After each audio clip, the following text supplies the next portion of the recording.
أنك رفعت دعوى قضائية ضد ملك المغرب، هكذا يعني معلومة هذه صحيحة؟ نعم، يعني المعلومة صحيحة، وهذه تقدمت بشكوى رسمية، وهذه الشكوى تحمل اسم قتال منير المحامي للجزائر العاصمة، وهذه الشكوى ضد الملك المغربي، ضد العاهل المغربي، وضد المخابرات المغربية بقيادة الحموشي. هذه المبادرة كانت مني أنا شخصيا، وكانت بمباركة المنظمة الدبلوماسية للعدالة والسلام التي مقرها الولايات المتحدة الأمريكية، لأنني أنا عضو فيها وأشتغل مع هذه المنظمة منذ سنوات، يعني نلتقي معهم في شكل حوارات وفي شكل ملتقيات عبر وسائل التواصل الاجتماعي، كذلك في شكل مظاهرات عبر الويب إلى غير ذلك. هذه الدعوة أنت رفعتها في أي محكمة يعني حتى الناس تعرف؟ هذه الشكوى قدمت شكوى رسمية، وهذه الشكوى على الأعمال العنف والتعذيب التي تورط فيها المخزن المغربي، أقول الحقير والجبان، تورط فيها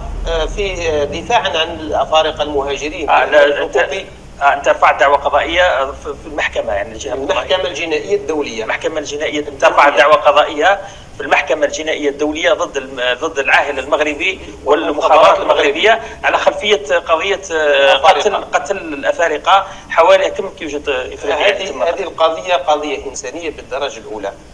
وأنا يعني أوجه رسالة لجميع الحقوقيين في دول العالم وليس فقط في الدول العربية، لابد من أن نوحد صفوفنا، ولابد من أن تكون كلمة من أجل نصرة مثل هكذا القضايا الإنسانية العادلة. إذا ما تحركناش احنا الحقوقيين أمام القضاء الدولي، ليس فقط المحكمة الجنائية الدولية، بل ذهبنا إلى أقصى وذهبنا إلى بعيد، وراسلنا المنظمات الدولية لحقوق الإنسان، وراسلناهم عديدا عن طريق منظمات دولية، لأنني أنا من بين أحد الفاعلين في أحد المنظمات الدبلوماسية. وهذه المنظمات تقدمنا بشكوى رسمية، وتلقينا رد من طرف المدعي العام بتاريخ 1 أوت 2022. تلقينا رد رسمي من طرف المدعي العام. وماذا يقول لنا المدعي العام؟ بأن الشكوى التي تقدمت بها هي موجودة في أروقة المحكمة الجنائية الدولية ضد الملك المغربي العاهل المغربي وضد المخابرات المغربية بقيادة الحموشي، وبأن هذه الشكوى قيد النظر وقيد التحقيق، ويبقى فقط أن نحدد جلسة حتى تأتينا أنت بصفتك شاكي وتأتي تستحضر الشهود. وعندي شهود، أنا عندي شهود من السودان، عندي شهود من مالي، وتواصلوا معايا، والملف الآن أو أمام المدعي العام من المحكمة الجنائية الدولية. أستاذ منير، حبذا لو تحكي لنا حيثيات القضية، يعني ماذا حدث الجريمة، فصول هذه الجريمة حتى الناس تعرف، يشاهدون الآن. هذه الجريمة جريمة شنعاء، وهذه الجريمة قامت بها المخابرات المغربي بمباركة ملكها المغربي. يعني اليوم الملك المغربي راه دار جريمة كبيرة تهز أركان العالم وليس فقط الدول العربية.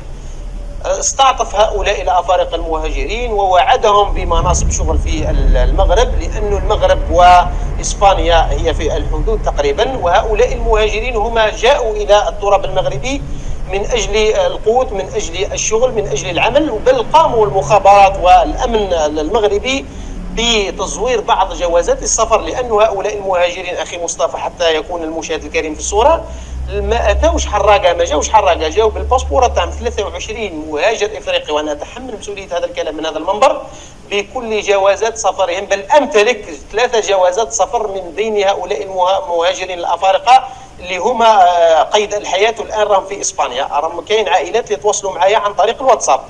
وبالتالي هذا ما دفعني بأن أقيد شكوى رسمية ضد الملك المغربي وضد المخابرات المغربية. كيف ارتكبت الجريمة؟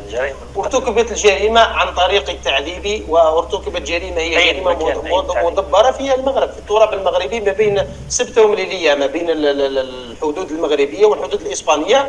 ارتكبت جريمة، وقبل أن ترتكب جريمة كانت جريمة مدبرة ومخططة وفيها سبق الإصرار والترصد من طرف المخابرات المغربية، وجريمة وقبل أن يتوفى هؤلاء الضحايا الله يرحمهم إن شاء الله كانوا يعني يعذبوا فيهم وكانوا السلام عليكم متابعينا الأوفياء. في الآونة الأخيرة أعزائنا المتابعين، فإن النظام الجزائري يقوم بتصرفات أقل ما يقال عنها أنها صبيانية، وآخرها هي تلك القضية الجنائية التي يزعم أحد المحامين الجزائريين أنه رفعها ضد صاحب الجلالة محمد السادس نصره الله وأيده.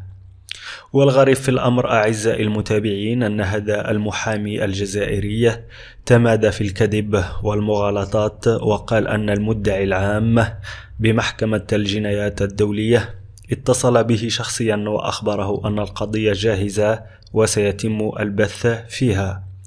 هنا ننوه أن ما قاله هذا المحامي الجزائري مجرد تمنيات وأهواء، وأن المحكمة الدولية الجنائية تهتم بقضايا جدية ولا تهتم ولا تكترث لمثل هذه الخزعبلات الصبيانية. اتركوا لنا آراءكم في التعليقات، وشكرا لكم على المتابعة.